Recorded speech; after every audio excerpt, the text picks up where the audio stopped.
Okay, thanks everyone. We welcome to the Media Centre our newest major champion, Matthew Fitzpatrick. Matt, you're back here at the Scottish Open, obviously with a bit of a spring in your step after that fantastic victory over in Boston. But this year, this is a tournament where you had a near miss quite recently. How would you like to rectify that this year? Yeah, of course. Just want to, for me, kind of just want to get back to routine, get back to playing regular golf again, and this is a great week to do it. Obviously, such a strong field, and like I say, a golf course I've played well around before. So looking forward to getting the week underway. Nice, and it's a big couple of weeks in Scotland. Another major on the horizon. Looking forward to that in St Andrews next week. Yeah, I've never played an Open Championship at St Andrews, so I've only ever played the Dunhill there. So I'm going to be interested to see how the setup is. Very different, I'm sure. I've heard that it's sort of pretty firm already, which is good. But yeah, I guess I'm just going to be interested to see how different it is.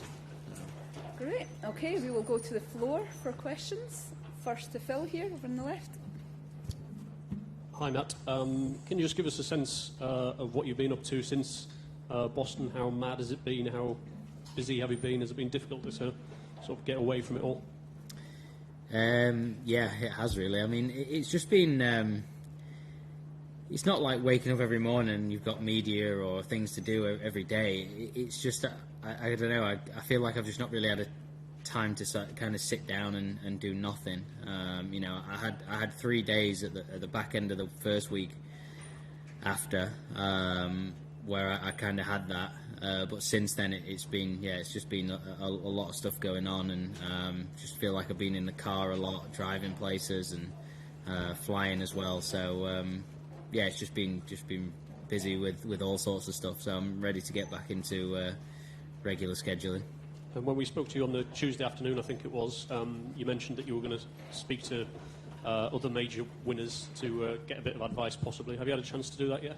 No, not at all. I had the tiniest conversation with Danny Willett on Monday night, but that was kind of just a quick thing, trying to organise something down the line, really. But I'll get round to it. It's just trying to find the time, and after the US Open, got a bit of time off. So after the Open, should I say, got a bit of time off. So try and figure it out then. Okay, to Martin on the left. Mark, congratulations on the win. Thank you. Last month. Just go back to 12 months ago, how frustrating that opportunity was that you missed here, and also just sort of talk about coming here as a major champion, first appearance on UK soil, just what that means. Yeah, I mean, I probably wasn't as frustrated as I normally would be. I was more interested in getting to the Euro final. So it probably didn't hurt as much as another, playoff loss that I've had in the past. But to come here as a major champion, first event, I'm just looking forward to it. I've said it a few times already. I'm just ready to sort of play, see where my game's at, particularly going into next week as well. But I'm excited to be back playing, and I was very grateful for the reception I had at JP's Pro-Am Monday, Tuesday. The crowds were amazing with me, and already here everyone's been so pleasant. So it's been really nice. Further questions to Craig here in the front. Hi Matt, just touching on something Martin said there. Do you kind of feel a different aura now when you come in, and you said it will be easy to stay humble because you've got family and friends run about that'll kind of tug you back down, and any of the other boys? Had any comments to make to just keep your feet in the ground so far? Any of the other players? No, nothing yet. Well, a little bit, I guess. Rosie was taking the mick out of my shirt that I wore on Monday, which was just like a regular white shirt, and well, that's about it. You should ask him about what shirt he was wearing, because that was a shocker. But no, everyone's been great. Everyone's been, I've had so many people come up to me and say well done, and it's just really nice. It's really good of them all to sort of say that, they don't have to. I really appreciate it. To Alex, up on the left here. Yeah, hey Matt. Usually you don't have a chance to really dissect what you did the day of or the day after, but you've had about a month to dissect that now. Can you talk about what you may learn from winning than versus losing? I mean, I've not really had a chance to really think about it yet, I would say, but I think for me, it showed that my game's good enough, long game wise. I didn't really put that well for the whole week either, which is obviously is a positive, really. I know when I played here last year, for example, I put it incredibly well. If I'd have put that performance together at the US Open, it would have been even better. So I just think probably just the big thing is just it proved to myself that I can do it, that I can win a major, and particularly how far my games come on this year compared to previous years, and just it's just kind of more the proof that I've had the belief in myself that I can do it, and I've looked at events that I've won before where I've had the lead and I've held the lead, and it's a position I feel comfortable with, and to do it in a major, obviously, just again prove the belief within myself. I guess the other question is, since you just talked about your putting, how important is it to know that you don't have to be perfect to win a major? Yeah, it's huge. Yeah, it's huge. I think probably certainly early in my career to win a golf tournament, I had this image in my head: you've got to hit every green and make all the putts, and everything's got to go smoothly. But realistically, there's some bad holes in there. Everyone makes bogeys. Everyone makes birdies. It's about just having the patience to just keep trying to hit the good shots and play smart, and take your chances and take your breaks when you get them. So. To Doug in the centre here. Man, I'm not even sure if the USGA does this, as some majors do, but they'll often ask a champion to give one club. They do, yeah. They do. Yeah. Have you figured out which one it's going to be? They going to be the real one. They asked for my 9-iron, yeah. So when I'm done with the set, they said they want that 9-iron. So, yeah. Come down here to Bernie and just get Mike down. The US Open trophy, what substances have you had in the trophy? Nothing. No? Yeah, no, nothing yet. No. Have you been tempted at all or not? No, I've just not really. I'm not really a drinker as it is, and I've just not. I've not had chance really to sort of celebrate with people around me, and Sunday night was just all. It was just crazy busy, and then Monday, I kind of wanted to be in some form of shape going to the media on Tuesday, so no, I'll get around to it, but yeah, not Where you got it in the house at the moment? It's at home. Yeah, I'm not going to reveal where, just in case people, see this. And just in the centre here, Matt. Are you being recognised more now you're back in England, or are you still under the radar in Sheffield? Yeah, no one said a word to me in Sheffield. Yeah, I've nothing in Sheffield, and nothing anywhere really. The only place that it's happened is, it was a big giveaway. I stood there with a big trophy, but it was New York.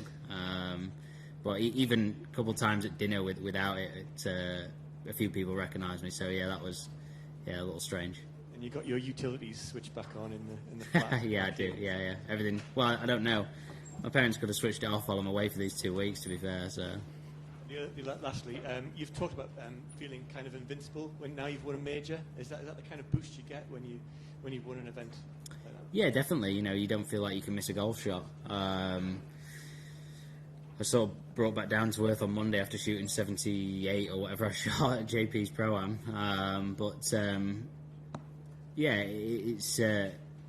It's golf. It's one day you shoot 75, one day it's 65. So. I think for me it's just trying to be consistent and keep doing what I have been doing. It's cliche, but it's cliche for a reason, and just keep practicing the way I am and working on the stuff that we're doing, and just keep doing the same things. So. Okay, we've got Martin in here in the Mark, left. you talked earlier about having a shirt on. There was a video on social media last week, bare-chested, when you were doing some testing. You talk a little bit about that, and does that surprise you how powerful you actually are? I mean, all the work you've done, do you think that surprises people?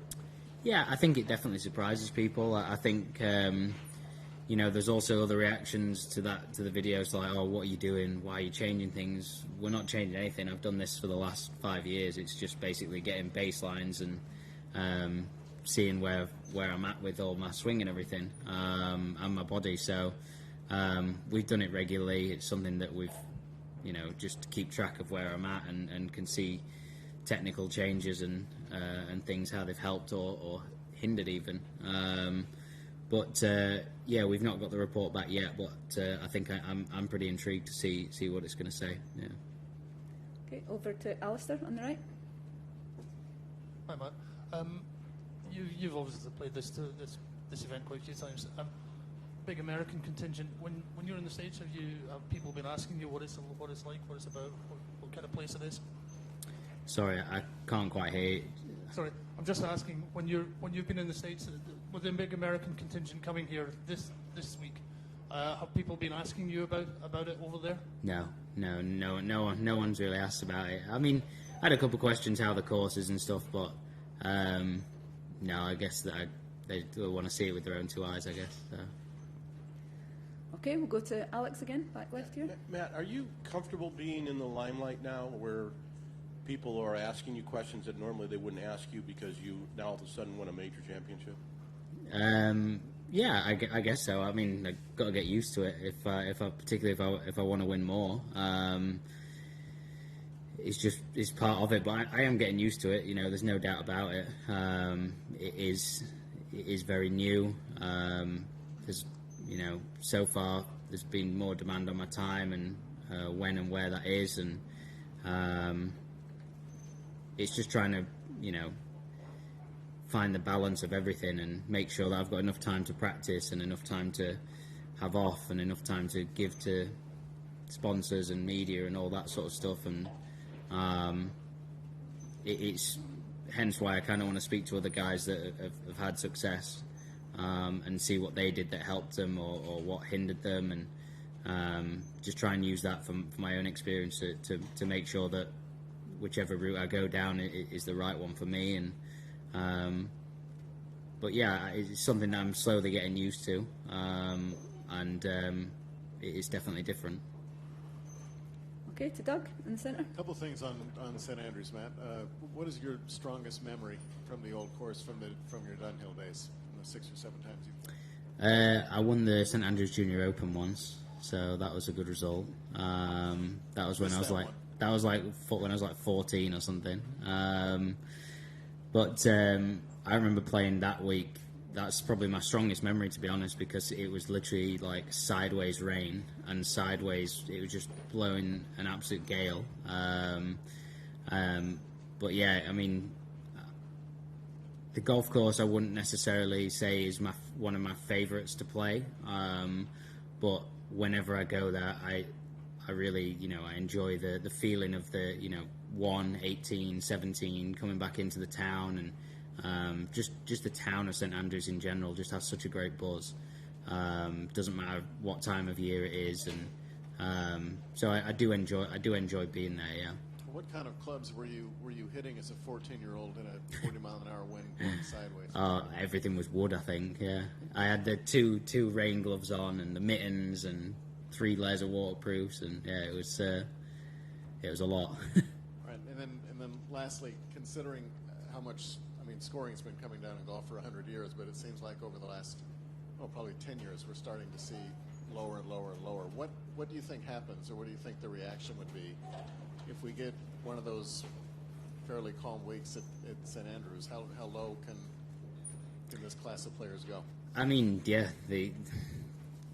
I've not played St Andrews for a while, but given how far everyone hits it nowadays and some of the holes, I think Billy was saying to me, probably looking at 6 or 7, that some of the long guys can just drive it on. So you have a good day with the driver, good day with the putter. It's going really, really low. So I don't know what you can do to kind of defend that. They don't really have the room to move tees back. So yeah, it's a tough one. I think obviously that's the discussion at the minute as well. There's other things going on. Does the ball go too far? Do the clubs make it go too far? It's I don't know what the answer is, but yeah. If there's ever to be a sub-60 round in a major, is there a better candidate than St. Andrews? Not that I know of. Yeah, you're right.